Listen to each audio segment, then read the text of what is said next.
यानी संजीदा हैं आप लोग इमरान खान की रिहाई में? सीरियस होते तो कुछ ना कुछ इम्पैक्ट तो आता। यूनिटी नहीं है, आपस के बहुत ज्यादा इख्तलाफात हैं। तो जब आपके मुल्क की बात हो और आप पार्टिसिपेट ना करें तो आपकी संजीदगी इसी से नजर आती है।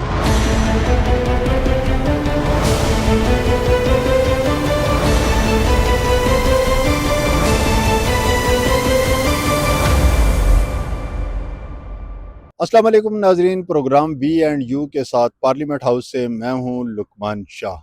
13 से 18 फरवरी तक तहरीक तहफ़्फ़ुज़ आईन पाकिस्तान और पाकिस्तान तहरीक इंसाफ ने इसी पार्लियामेंट हाउस में धरना दिए रखा, जो गुज़िश्ता रोज़ ख़त्म कर दिया गया। क्या तहरीक इंसाफ उस धरने के मकासद हासिल करने में कामयाब हुई? और वफाकी हुकूमत का ये कहना कि हम तो इमरान खान को रिलीफ देना चाहते थे, लेकिन ख़ुद तहरीक इंसाफ उस रिलीफ की राह में रुकावट है।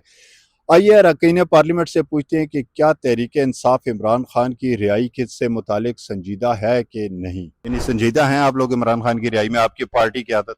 बिल्कुल संजीदा क्यों नहीं होंगे। मैं आपको फिर बता दूं, इमरान खान साहब का पैगाम क्लियर है, क्योंकि जो केसेस हैं हाई कोर्ट में और सुप्रीम कोर्ट में उनको परसू करें। सर इमरान खान का पैगाम क्लियर है, पार्टी क्लियर नहीं नजर आ रही बात। क्लियर है पार्टी। सर ये बताएं कि इमरान खान की रिहाई के लिए आपको पीटीआई संजीदा लग रही है? सर गंडापुर साहब और बोल रहे हैं, वजीर आला साहब और बोल रहे हैं, बहनें और बोल रही हैं। इनकी कोई डायरेक्शन ही एक नहीं है, ब्लेम गेम चल रही है और मैं नहीं समझता कि वो सीरियस है। पहले सर्दी चल रही थी, सर्दी के मौसम में आप जो है ना अगर वर्कर को बाहर निकालेंगे नहीं निकल सकता। सर्दी निकली है तो रमजान है, रमजान है तो फिर ईद है, तो इसके साथ जो है ना ये ईद तक तो ये मामला नहीं हो सकता। हर कोई अपनी अपनी बात करता है, यूनिटी नहीं है, आपस के बहुत ज्यादा इख्तलाफात हैं, जिसकी वजह से वो अभी भी आप लोगों ने देखा कि वो लोग बैठे भी और जो है वो उसको सही तरह से परसू भी नहीं कर सके।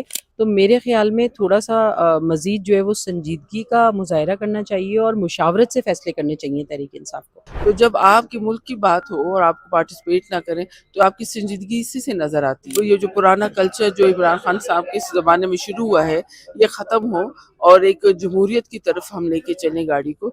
लेकिन इनके यहाँ से कोई ना कोई ऐसी इस तरह की हरकत, ऐसी गुफ्तगू, ऐसे जलसे जुलूस ये जो शुरू हो जाते हैं कि ऐसी चीज़ें फिर बैक टर्न ले लेती है। पॉलिटिकल एक्टिविटीज़ हैं, ये अपने आप को सिर्फ रेलेवेंट रखने के लिए वो कर रहे हैं, क्योंकि असेंबली में तो उनकी कोई परफॉर्मेंस है नहीं। अवाम इस वक्त जान चुकी है, दे रियलाइज़ के हमें काम करना है, इस मुल्क को आगे लेके जाना है और इंतशार की और इस तरह की सियासत वो अब नहीं मुल्क में चल सकती। सीरियस होते तो कुछ ना कुछ इम्पैक्ट तो आता। क्या कहते हैं, निकी निकी टोलकी वो जाए रखो, बस वो निकी निकी टोलकी लगाई हुई है उन्होंने।